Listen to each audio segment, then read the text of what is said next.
The car industry is facing a bit of a problem right now. People aren't buying cars anymore, at least not like they used to. Right now in the US, the top 3 selling cars, they aren't cars at all, they're SUVs. And that's a particular challenge for a brand like Rolls Royce. They've been making some of the world's greatest luxury cars for over a century now, and they don't need to go chasing trends. But an industry shift like this, it can't be ignored. And so welcome to Cullinan. Yes, it's an SUV, but it's more than that. This is the world's first Rolls Royce SUV. To find out exactly what that means, we're going to have to head out there.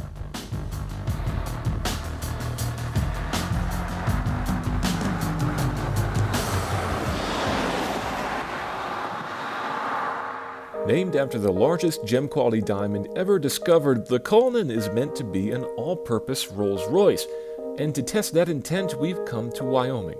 It's not only one of the most beautiful places on Earth, it's a land of endless open spaces and not much in between. In other words, it's perfect for testing a machine intended to cover long stretches of road in the ultimate of luxury and to sustain that luxury even when the road ends.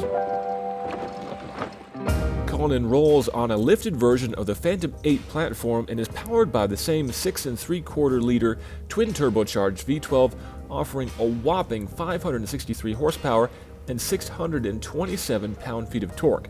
That's a remarkable amount of shove, but there's a remarkable amount of car to be shoved, some 5,800 pounds worth. Out on the road, you don't really feel all that mass. In fact, you don't really feel much of anything, but that's not to say that this is a totally numb driving experience. There's actually a decent amount of steering feel here, and the brake pedal, okay, it's a long throw, but it's not as long as you might expect from other Rolls Royces.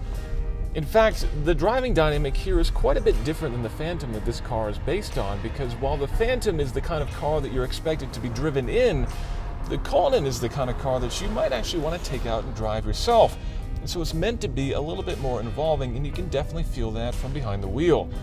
But what those two cars do share is the absolutely impeccable ride quality. We've been on smooth pavement, broken pavement, even cattle guards, and this thing has been totally unfazed. Part of that is thanks to Rolls-Royce's flag bearer system, which is a set of stereoscopic cameras that are looking forward and constantly reading the road ahead. Every couple of milliseconds, they're adjusting the suspension based on the character of what they see. The car's even looking at GPS data, meaning the Cullinan has a better idea of what's around the next bend than I do.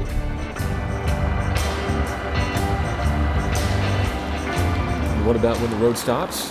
The Cullinan doesn't, at least it doesn't need to.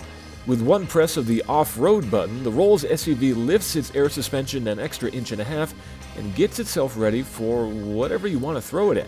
Yes, there's just one button, no worries about 15 different drive modes to toggle through.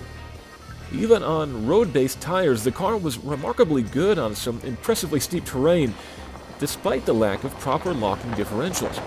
The 360 cameras helped to keep me centered on some very narrow trails, and the hill descent control made the downhill portions really easy. Now, it's hard to imagine many a Cullinan owner engaging in too many rock-hopping antics, but I can see a fair few owners doing a bit of green laning to get to their hunting grounds. And with Cullinan, you would never even have to leave the car.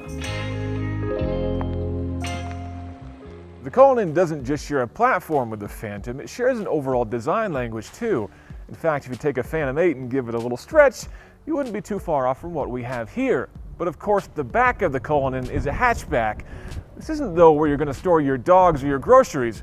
Oh no, Rolls-Royce has something much more special planned for back here.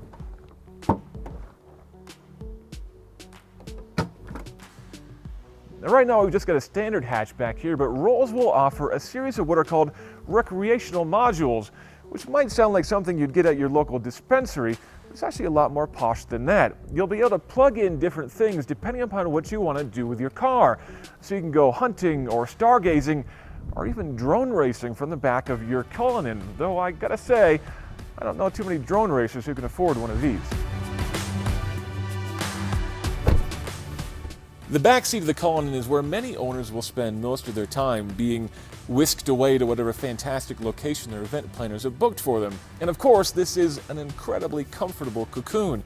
All the materials are top shelf, the controls have beautiful heft, and even the picnic table here opens with, it seems like a sense of purpose. This is just a really incredible place to be. And what if Sir or Madam should prefer to drive themselves, as indeed 80% of all Rolls-Royce customers do? Why, they'll be treated to the latest rendition of Rolls-Royce's infotainment system, which bears more than a passing resemblance to BMW's iDrive. No surprise there.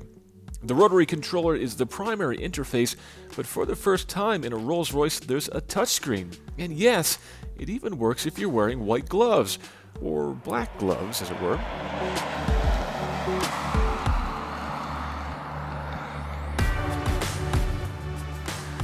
So how does the new Cullinan stand up to the wilds of Wyoming? Remarkably well. On-road or off, this thing never lost its poise, and it always kept me in the ultimate of comfort on the inside.